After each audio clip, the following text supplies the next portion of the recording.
Okay. Allah says, وَلَقَدْ مَكَّنَّاكُمْ فِي الْأَرْضِ وَجَعَلْنَا لَكُمْ فِيهَا مَعَايِشْ. We settled you down on the earth. We gave you good housing on the earth. Makkana means to give good housing. We do not believe what other people of other religions believe, that we are on the earth as a punishment. Don't think that. Muslims don't think that. Muslims believe that we were put on this earth and that's a gift from Allah, not a punishment. Allah Himself says, we settled you on the earth. وَجَعَلْنَا لَكُمْ فِيهَا مَعَايِشْ. And especially for you, we put all kinds of means to live well. Ma'ayish is actually from ma'isha. Ma'isha means a life that is well lived. People who speak Urdu here know ash karna.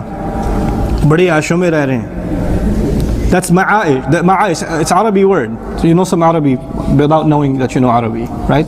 It's al-aish. Al-aish is actually a good life. Allah says we put means of a good life for you here. You're supposed to have a good life here. That's the other misconception. Islam has so many rules, it doesn't want you to live a fun life. It doesn't want you to enjoy yourself. You know, the same word from aish, from asha ya'ishu, ishatan, is used to describe the paradise. فَهُوَ فِي عِيشَةٍ رَاضِيَةٍ. فِي عِيشَةٍ رَاضِيَةٍ. This kind of life, and Allah says there's a glimpse of that even in this world. There are glimpses of ma'ayish, means of living really, really well on this earth. Enjoying yourselves. Having, and by the way, where does enjoyment come from? Before I move further, because it's related to our topic. Enjoyment comes when you get what you desire. Enjoyment comes when you get what you desire. It's very simple. You have a craving and you fulfill that craving, and that is what enjoyment is. I'm really craving to play some basketball. I got to play, I enjoyed myself. I'm craving playing a video game. I played, I enjoy myself. I'm craving some chocolate ice cream. I have it, I enjoy myself. Cravings, when they are fulfilled, that is when enjoyment happens. Enjoyment does not happen outside of that. That is what enjoyment is. And so our temptations are also a craving. The attraction a man has towards a woman is also a craving. And Allah says, in this earth I gave you means by which you can enjoy yourself. You can even fulfill that craving. That's even covered already. وَجَعَلْنَا لَكُمْ فِيهَا مَعَايِشْ قَلِيلًا مَا تَشْكُرُونَ. How little you're grateful. وَلَقَدْ خَلَقْنَاكُمْ ثُمَّ صَوَّرْنَاكُمْ ثُمَّ قُلْنَا لِلْمَلَائِكَةِ اسْجُدُوا لِآدَمَ فَسَجَدُوا إِلَّا إِبْلِيسَ. Very straightforward ayat. I'll go through a brief translation before we get to the heavy subject. We created you. We're the ones that created you. We're the ones who molded you. So I know what you like, because I made you. And I know how I fashioned you. And I know the things I put inside of you. I know every one of your body parts. And I know every one of your cravings and every one of your temptations. And then after creating your body, your physical body, then I put something, something fascinating in you, which Allah doesn't mention here, but says, ثُمَّ قُلْنَا لِلْمَلَائِكَةِ اسْجُدُوا لِآدَمَ. We said to the angels, make sajda to Adam. All of them did with the exception of Iblis. لَمْ يَكُمْ مِنَ السَّاجِدِينَ. He wasn't going to be from those who made sajda. He wasn't going to do it. لَمْ يَكُنْ مِنَ السَّاجِدِينَ. As opposed to saying, مَا سَجَدَ أَوْ لَمْ يَسْجُدْ. لَمْ يَكُنْ مِنَ السَّاجِدِينَ. He was never going to do it. Allah knew all along he wasn't going to do it. قَالَ مَا مَنَعَكَ أَلَّا تَسْجُدَ إِذْ أَمَرْتُكَ. Allah said, what of anything, what possibly prevented you to make sajda when I told you, when I commanded you? قَالَ أَنَا خَيْرٌ مِّنْهُ. You know the story. That's not the focus of the day today, but it's important to build this conversation. He says, I'm better than him. قَالَ أَنَا خَيْرٌ مِّنْهُ خَلَقْتَنِي مِنْ نَارٍ وَخَلَقْتَهُ مِنْ طِينٍ. You made me from fire. You made him from clay. You know, a kafir does not believe that Allah made him. A kafir does not believe that Allah is Khaliq. These are the words of Iblis. And Iblis says, Khalaqtani. You made me. He doesn't just believe in Allah, he's talking to Allah and he's acknowledging that Allah is his creator. His kufr is not just of I don't believe Allah exists. His disbelief is actually his disobedience. I'll say that 3 times. His disbelief is his disobedience. His disbelief is his disobedience. His disbelief is his disobedience. Why am I saying it 3 times? Because there are people in the audience who disobey Allah and they say, it's not that bad, at least I still believe. At least it's not like I'm a kafir. I do some stuff, I know it's messed up. But it's not like I'm a disbeliever. His disbelief was his disobedience. Shaytan will not, he doesn't need to get you to disbelieve. You can still call Allah your creator. All Shaytan has to do is get you to what? Disobey. All He needs you to do is get you to disobey. You have to understand that. And if you keep telling yourself at the end of it, at least I still believe in Allah, that should be good enough for me, then Shaitan believed in Allah too. He did exactly that. You got that point? That's really min narin wa khalaqtahu min tin. قال فاهبط منها فما يكون لك أن تتكبر فيها. And Allah said, get down from here. It is not appropriate for you to show your arrogance here, to consider yourself big here, to make yourself big before Allah. What is the thing we say every time we go into salah? Allahu Akbar. Allahu Akbar. Allah is greater. Allah is greater. Allah is greater. Which means I am not. I am not. I am not. And Allah says when you disobey, that means you're greater. You think you're greater. That's disobedience. So Allah says to him, it's not appropriate for you to be arrogant in this place. فَخْرُجْ إِنَّكَ مِنَ الصَّاغِرِينَ. Then get out of here. Leave. You're cast out. You are from those who've been humiliated. As-saghirun here means humiliated. قَالَ أَنظِرْنِي إِلَى يَوْمِ يُبْعَثُونَ. He said, just give me time, wait for me.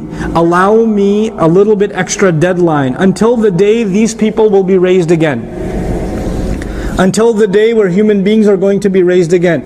He asks Allah, give me time until judgment day. Allah says, قَالَ إِنَّكَ مِنَ الْمُنظَرِينَ. Allah says, you will be given time until, you are among those who've been given time. I am allowing you to stay that long.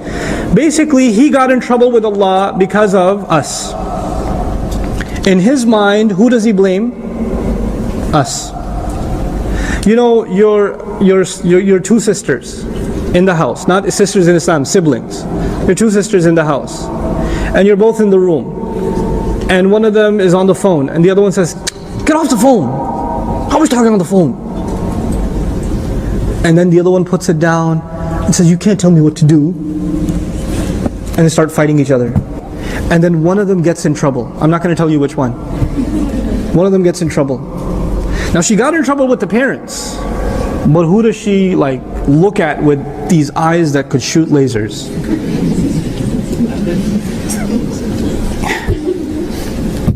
You blame your sister. It's your fault. I hate you. My parents hate me because of you. There's nothing that's wrong with me. I don't have a temper issue. I don't have any problems. It's you that made me look bad. So, this is now وَلِلَّهِ الْمَثَلُ الْأَعْلَى. It's still a relationship of qurb. Iblis he wants to show he's close to Allah. And now he's been humiliated because of the presence of who? He develops this hatred for human beings. And he says, Ya Allah, let me prove to you made the wrong choice. Let me prove to you should not have honored them, you should have honored me. Let me prove to you that you should not have gotten me in trouble, they should be the ones in trouble. فَبِمَا أَغْوَيْتَنِي. Because you made me slip. Because you made me do wrong. You trapped me into it. Secondarily, he blames Allah too. لَأَقْعُدَنَّ لَهُمْ صِرَاطَكَ الْمُسْتَقِيمِ. I will sit waiting for them. قَعَدَ لَهُ in Arabic means to sit somewhere and wait to ambush somebody. Qa'ada means to sit somewhere, and with a lam means to wait, and you're waiting to ambush somebody. Like imagine on outside the door, one of you guys is behind the door of the masjid with a baseball bat, waiting for your friend to come out. Not with a baseball bat, maybe flowers or something, I don't know. But the idea is you hide and you wait for somebody to show up and then you attack them. And somebody who's waiting in ambush is exposing himself or not? He's not exposing himself. And does he attack all the time or at the right moment? He waits for the right moment and then he attacks, right? So that's captured inside لَأَقْعُدَنَّ لَهُمْ صِرَاطَكَ الْمُسْتَقِيمِ. I will be on the straight path, but I won't come out all the time. I'll find the right moment. And then I'll slip something in and slip out before they can realize I was there and that I said something to them. ثُمَّ لَآتِيَنَّهُمْ مِنْ بَيْنِ أَيْدِيهِمْ. Then I will come at them from right in front of them. What is right in front of us? The straight path leads to Jannah. I will come at them and say, don't go here. Don't go to Jannah. Jannah is too far, man. I gave you something right now. Why you got to work for Jannah? I'll give them short-term benefits. I'm giving you one of the many interpretations of each. He'll come at them from in front of them. وَمِنْ خَلْفِهِمْ. I'll come from behind them. I'll come from behind them, pulling them. You know, somebody who's attacking you from behind wants you to stop. You're making progress and they want you to stop. And they want you to head back. This expression is used in the Quran. انقلبتم على أعقابكم. You're going to turn back on your heels. You're going to reverse. You were making progress towards Allah, you start reversing. I will see that they're making progress and I'll start yanking them back. I'll attack them from behind. وعن شمائلهم وعن أيمانهم وعن شمائلهم. I'll come at them from their right and from their left. This has been interpreted in many ways. But their right means they'll be among good company, I'll still come to them. They'll be in bad company, I'll still come to them. Because on your yameen, you're doing good. I'll come. And the right side is associated with good deeds. The left side is associated with bad deeds. So from their right, even when they're doing good deeds, I'll still slip myself in. Even when you're reading Quran, he'll slip himself in. That's why Allah says, فَإِذَا قَرَأْتَ الْقُرْآنِ فَاسْتَعِذْ بِاللَّهِ مِنَ الشَّيْطَانِ الرَّجِيمِ. When you're reading Quran, seek refuge of Allah from shaitan. Why? You're doing a good deed. What shaitan got to do with a good deed? No, I'll come at them when they're doing good deeds. I'll attack them when they're doing bad deeds. I won't stop. I'll find the opportunity. وَلَا تَجِدُ أَكْثَرَهُمْ شَاكِرِينَ. And then you'll see, you'll find most of them aren't grateful. You're not going to find most of them grateful at all. In other words, when they disobey you, when they obey me, that means they are not grateful to you.